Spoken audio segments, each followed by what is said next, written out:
네, 김요한입니다. 민수기 2장 같이 살펴보겠습니다. 2단, 3단, 사이비는 굉장히 잘 되는 것 같아요. 사람들이 쇠뇌에 빠져서 살아가는데 교주 중심으로 굉장히 똘똘 뭉쳐 있죠. 그리고 자신들 공동체에 상당한 헌신을 합니다.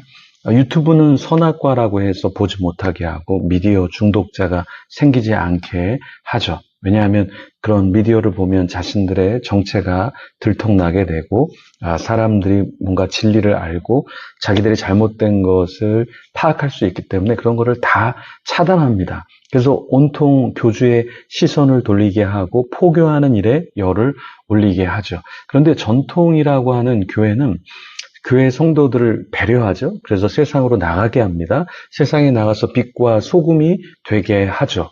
그런데 세상에 머무는 크리스찬들은 빛과 소금보다는 오히려 세상에 녹아져서 이게 크리스찬인지 아닌지 구분이 안 될 정도고요. 교회에는 발길이 뚝뚝 끊기게 됩니다. 세상 깊숙이 빠져서 살게 되는 듯해요.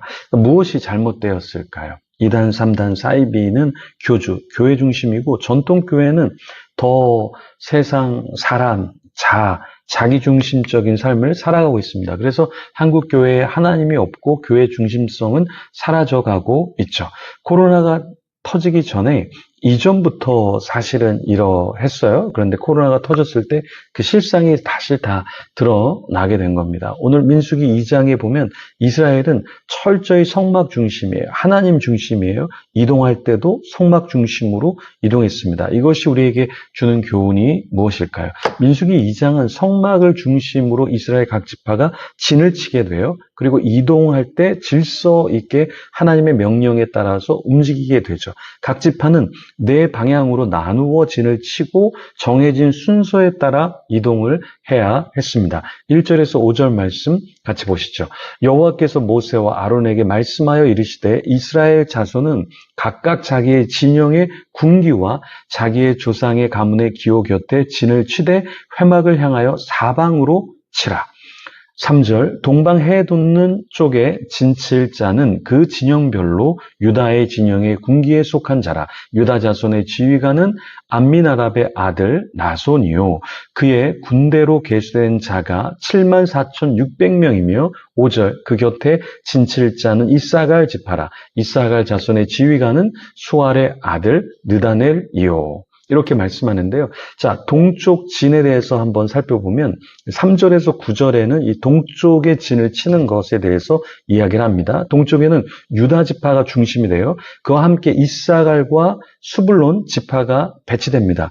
유다 지파는 전체의 선두로 이동을 하게 되는데 유다 지파에는 74,600명이 있어요. 2장 4절에 보면 2장 6절에 보면 이사갈 지파는 54,400명이에요. 그리고 2장 8절에 보면 수불론 지파는 57,400명입니다. 자, 총 186,400명이 모여서 이제 이동을 같이 하게 되죠. 동쪽 진에서요. 그리고 이 남쪽 진에서는 2장 10절에서 16절의 내용이 나오게 되는데 남쪽에는 루반 지파가 중심이 되고 시므온과 갓 지파가 함께합니다. 루벤 지파는 2장 11절에 46,500명이고요. 13절에 시므온 지파는 59,300명이에요. 그리고 15절에 보면 갓 지파가 45,650명입니다. 총 151,450명이 이제 움직이게 되죠. 어디에서 움직이게 되죠? 어떤 방향으로 움직이게 되죠? 남쪽 진에서 움직이게 되는 거죠. 그리고 서쪽에 또 진이 있는데 민수기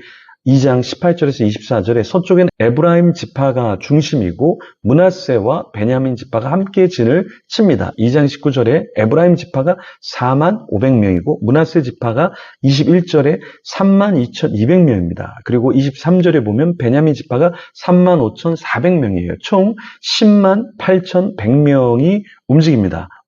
어떤 방향에서요? 서쪽 진에서 움직일 때 같이 움직인다라는 거죠. 그리고 북쪽 진에는 어떠한 지파들이 움직이냐면 25절부터 31절에 보면 북쪽에는 단 지파가 중심입니다. 그리고 아셀과 납달리 지파가 함께해요. 단지파는 62,700명이고요. 26절에. 28절에 보면 41,500명이 아셀 지파로 함께 움직입니다. 그리고 30절에 보면 납달리 지파가 53,400명으로 총 157,600명이 함께 북쪽 진에서 움직이게 됩니다.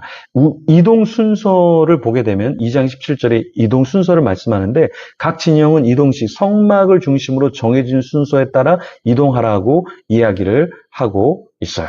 17절 말씀에 보면 그 다음에 회막이 레위인의 진영과 함께 모든 진영의 중앙에 있어 행진하되 그들의 진친 순서대로 각 사람은 자기의 위치에서 자기들의 길을 따라 앞으로 행진할지니라.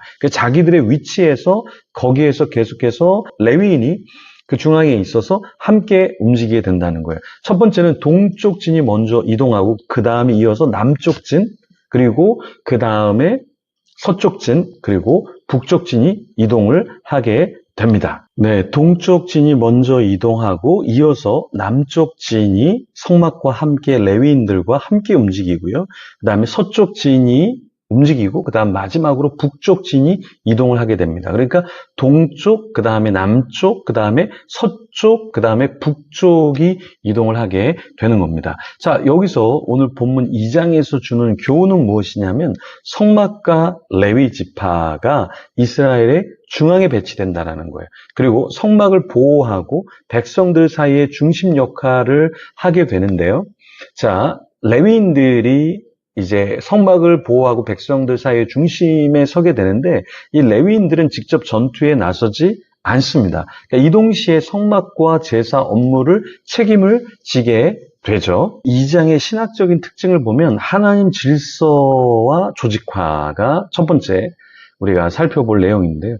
이 2장에 보면은 그냥 아무렇게나 이동을 하는 게 아니라 순서가 있다 그랬죠? 이렇게 질서가 있게 움직입니다. 그리고 굉장히 조직화가 되어 있다라는 거예요.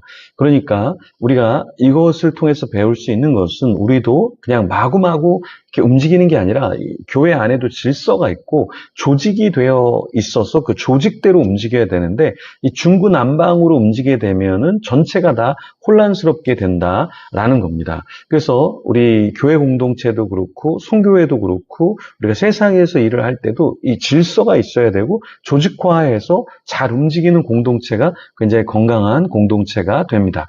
자, 두 번째 우리가 신학적으로 살펴볼 것은 하나님 중심으로 성막을 중심으로 진열이 되고 배열이 되고 움직인다라는 거예요. 자, 그냥 어떠한 물질이 중심이 아니라 사람이 중심이 아니라 행사가 중심이 아니라 가장 중요한 게 무엇이냐? 하나님을 중심으로 모이고 있는가? 성막을 중심으로, 교회를 중심으로 모이고 있는가? 제가 서두에서도 이야기했지만 오늘날 교회가 약화된 건 뭐냐면 하나님 중심이 아니에요. 교회 중심이 아니에요. 각자 자기의 사업, 비즈니스, 자기의 만남, 자기의 어떠한 취미생활, 자기의 생각, 자기의 분위기 이게 다 중심이다 보니까 하나님 중심이지 않은 삶을 우리가 살아가고 있다라는 겁니다. 그리고 세 번째, 2장을 통해서 우리가 배울 수 있는 신학적인 내용은 뭐냐면 협력이라는 게 그 속에 있다라는 거예요. 역할이 분담된 것은 각자의 역할이 나눠진 것에서 끝나는 것이 아니라 협력을 통해서 하나가 돼서 하나님 나라를 형성해 간다라는 거예요. 공동체의 구성원이 자기에게 맡겨진 역할을 소중히 하면서 또 다른 사람과 함께 어우러져서 갈 때 하나님의 나라의 공동체는 온전해진다라는 겁니다. 그래서 오늘 하루도 우리가 질서를 좀 지키고 또 우리가 살아가면서 협력을 좀 하면서 개인적인 어떠한 유익과 방향성도 중요하지만 공동체가 어떤 것을 보고 진군을 하고 있는가 이것을 좀 잘 살펴서 같이 한 방향으로 나아가면 좋겠습니다. 여러분의 가정도 한 방향으로 가면 좋겠고 여러분이 일하는 것도 공부하는 것도 한 방향으로 가기를 소망합니다. 이를 위해서 우리 같이 하나님 앞에 기도하며 나아가겠습니다.